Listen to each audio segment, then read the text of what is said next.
The lore of Elden Ring is very convoluted and is hard to grasp. When playing this game, you are served only the most important things, and everything else depends on you piecing the different pieces together with information from item description, lore pieces, locations, and other vague things. There are tons of videos on the lore of this game, but the reason why I am making this video is to help a friend of mine. They started playing Elden Ring recently and they just couldn't understand half the time what was going on. And since I was the one who recommended them this game, I felt a little bit of guilt. So this video is for people who are new to the lore and the game and just want to understand the events that lead us to the start of the Elden Ring. Without further ado, let's just jump right into it. The story of Elden Ring starts with a plot to control one's own destiny. The lands in between are ruled and overseen by Queen Marika, along with her consort, the second Elden Lord, the red-haired Radagon. Their kingdom was way past its prime, but it was still holding on. But everything would come crashing down when one night, two demigods would be killed at the same time. In a plot to reclaim her own free will and forge her own destiny, Rani the Witch, the daughter of Elden Lord Radagon and Queen Renala of the Full Moon, would hatch a plan. Today known as the Night of the Black Knives, assassins would simultaneously assassinate two demigods, one Godwyn the Golden and another Rani herself. But since the assassinations would occur at the same time, something unusual happens. Rani's body would die, but her soul survives, whereas Godwyn's soul would perish, but not his body. Everything went according to Rani's plan. Now losing her flesh body, Rani's soul would go on to inhabit a doll modeled after Snow Witch, who was once her mentor. But what happened to Godwyn? Since his soul was shattered, but his body remained intact, it would just never stop growing and would become a mutated, soulless husk of flesh which would later go on to corrupt the lands between. Now you might be wondering, why would Rani plot an assassination which would result in her own death? Well, here is the thing. Rani was something known as an Empyrean. Empyreans were demigods chosen by the Two Fingers themselves who were capable of succeeding Queen Marika as well as achieving the full godhood, if there was ever such a need. And beside Rani, there were two more Empyreans, Miquella the Kind and Malenia the Blade of Miquella.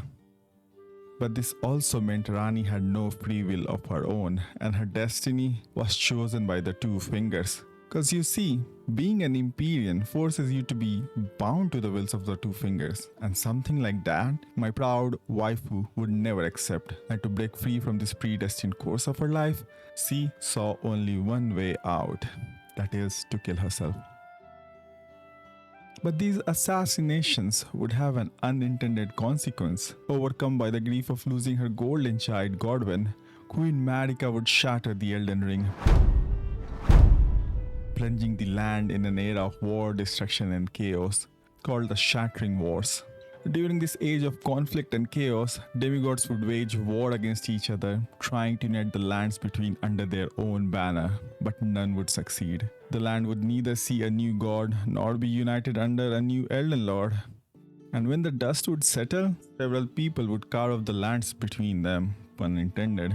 These warlords or demigods would also own a part of the Elden Ring and thus would later be called the Shard Bearers. These people would include Godric the Grafted, Malenia, Blade of Miquella, Miquella the Kind, Mog, Lord of Blood, Morgoth, the Omen King, Rykard, Lord of Blasphemy, and Star Scourge Radahn.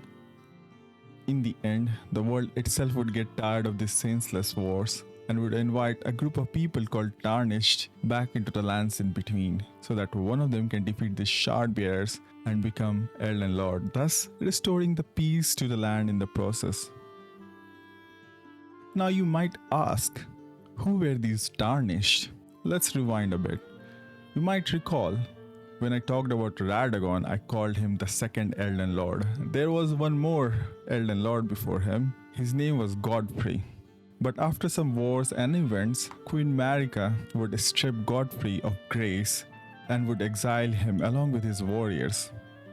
These exiles would be called tarnished, and you are either one of these warriors or a descendant of those exiles.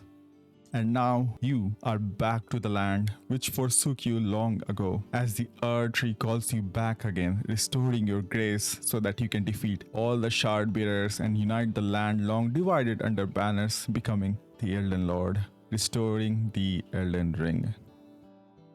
In the next episode of this series, we would go over all the regions of the land between, explaining what is actually happening as you, a lowly tarnished, set on an adventure to become the Elden Lord. Thank you guys for watching. This video was meant to give people a basic understanding of series of events which lead to start of the game, as the game is not very casual friendly when it comes to its lore and story. And if you are a seasoned Souls player, this video is probably not for you. And as always, if I made any mistakes, please feel free to comment them down in the comment section. I was Alvin Grimm, a lore keeper VTuber in training. I stream on twitch.tv/AlvinGrimm. Feel free to check me out over there, and always remember, it doesn't matter who you are. If you choose Rani's ending, she would call you her consort eternal. My queen!